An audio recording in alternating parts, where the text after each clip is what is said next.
ERIS just did to herself what Paul did to Rudy when he thought Sylphie and Rudy were getting a little too close and starting to depend on each other, meaning that they couldn't depend on themselves if push came to shove. So he separated them and sent Rudy off to be a mentor, and that's how he would ultimately be able to afford school down the line. And ERIS was definitely, I think, misunderstood very heavily last week, and not only just by Rudy, which is understandable. She's never been good with words, and of course Rudy would view that as a breakup, which would probably put him in a pretty bad downward spiral. The question was for how long. I mean, it's something he's not going to get over overnight, but it is at the very least good that rather than staying in the room like we saw in his first life, he's deciding to leave and find his mother because first and foremost, that's the most important thing before he just lays down and dies because of his first breakup, or at least what he views as his first breakup. But for Eris, she's just bad at words. I mean, she literally saw a couple episodes back, Rudy die. She viewed him as the almighty savior, that no matter what happened, that she could rely on him and that he would keep her safe and everything would be fine. He's this amazing person that she loves more than anything. I mean, what she said to him before they slept together wasn't wrong, that she wants them to be family. But the thing is that she can't just look at him as someone who's going to be around forever and that will solve anything. She has to get strong herself that she can protect him. So it will be most likely years and years and years before they see each other again, and by that point, Rudy probably will have moved on in doing his own thing in his own life, new characters he meets along the way. But ultimately, she is going to get strong enough to defeat a dragon god, and then she will feel worthy of being by his side. It wasn't that he did anything wrong. She isn't worthy enough to be in his presence. Of course, had she said this face to face, Rudy would have tried to argue against it, but ultimately he needs to find his mother and she needs to be strong enough, and she can't be by his side if he dies again. That would be too much for her. So you completely see where she's going, and you completely understand how much she loves Rudy. Of course, Rudy misunderstands this situation, but it's really nice to get that extra clarification for those who maybe thought, like Rudy, she just upped and abandoned him after a one-night stand. No, that was everything to her. Like, she was doing it as like a final gift because she loves him so much and just feels like she's unworthy of being next to him. But it's great to see how they directed it, similar to even last week's episode with kind of like the flashback / dream sequences, because we know how bad his first life was to him, right? We've seen very bad moments like him strung up naked. We've seen questionable moments like not going to his parents' funeral and jerking off instead. There's all these different moments in his life, but what's interesting is the more he improves in this world, the less he reflects poorly on his previous life. If you compare the character design that he sees himself as in recent episodes compared to the beginning of the anime, it's night and day. He's not as much of an ugly bastard character design, more so he feels more of just like a bullied person. So it's interesting how his opinions of himself, despite still feeling down in the dumps, are definitely improving as the arcs go on. I mean, look at last week. That was the first time Rudy ever cried. He never cried in this anime until last week. Heartbreak definitely has changed him for better and worse, and the fact that he actually left that tent, I wasn't expecting. I thought that'd be something we'd do a time skip in season 2, and then we'd see that he eventually left that tent. But the fact that he,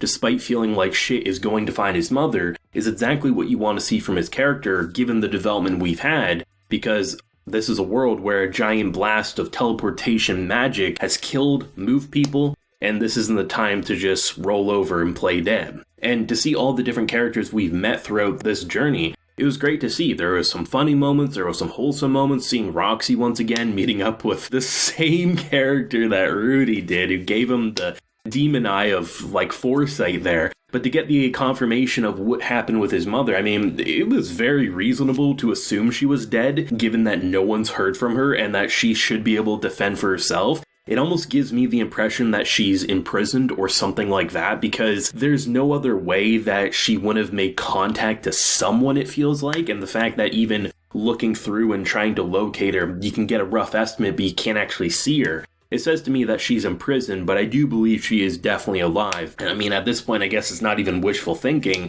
given the confirmation that they gave us in this episode. I thought it was so great to see the reason Rudy got up was thinking of all the great things about his mother in this world, and feeling like, you know, this is what I need to do, this is my promise, and the fact that even Paul recognizes that he's going to find her, because seeing the reuniting scenes of both Paul's daughters and, of course, the maid popping up with Lilia Just, it was great to see all these cute moments, sweet moments in the face of what is heartbreak, right? Rudy's arc in the past 23 episodes has definitely been one of the more memorable experiences in the past 10 years of anime. It's a very up and down, high points, low points, mid points of what a person can be if push comes to shove. And it's great to see that that type of roller coaster of an arc wasn't just for Rudy, it was also for Paul, it was for the world in general. And seeing, best boy Rudy, the fact that he saves people and then shows them the gem on his head and they're just like, wow, it's even more impressive than I imagined. And he's like, you're seriously not scared of me? And they're like, well, maybe if we were a kid, but you just saved her ass. That'd be stupid to be scared. It's great to see that all the characters are on their own paths. Of course,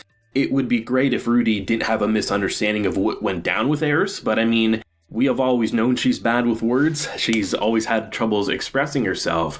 And I'm sure she's going to feel like absolute shit years down the line when they meet up and she realizes that he had the completely wrong idea. But for the viewers, that's what we want to see, to make sure that our opinion of her doesn't get warped. And they did a great job here, because I think this content with her like parting ways, I think chronologically in the source material should have happened last week, but I think it makes way more sense and it's way more impactful to direct it in the anime the way they did. Big cliffhanger, the emotional stuff, and to then seeing Rudy get back up on his feet. Because had, Rudy been heartbroken and been resolved to move on all in the same episode, I don't think it would have had as much impact as festering on it for a week if you're watching weekly anyway. So I thought it was a good idea to do it the way they did, while seeing just how far everyone's traveling from the scorching deserts to the, oh my god, like still just seeing all these cities that used to be now crumbled and just destroyed. It's heartbreaking, but there's still a sense of hope that things can recover. I mean, they definitely teased the academy at the end of the episode with them not even believing someone at the age of 5 could do the things Rudy could do.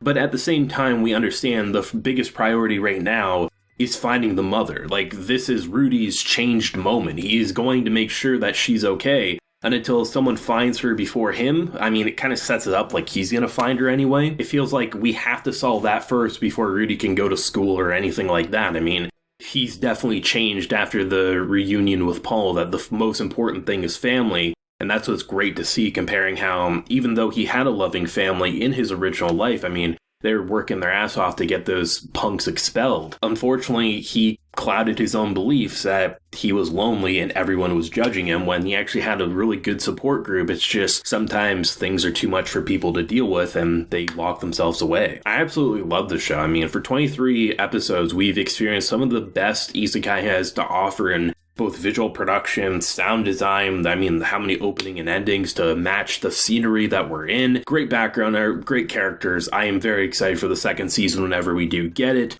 I am completely fine waiting for quality because this show is pure quality. But let me know your thoughts, feelings down below, favorite moment, and what do you hope to see in the second season if you don't know the source material. Leave a like if you enjoy and subscribe if you're new around here. So until next time, everyone, please take care and have a good one.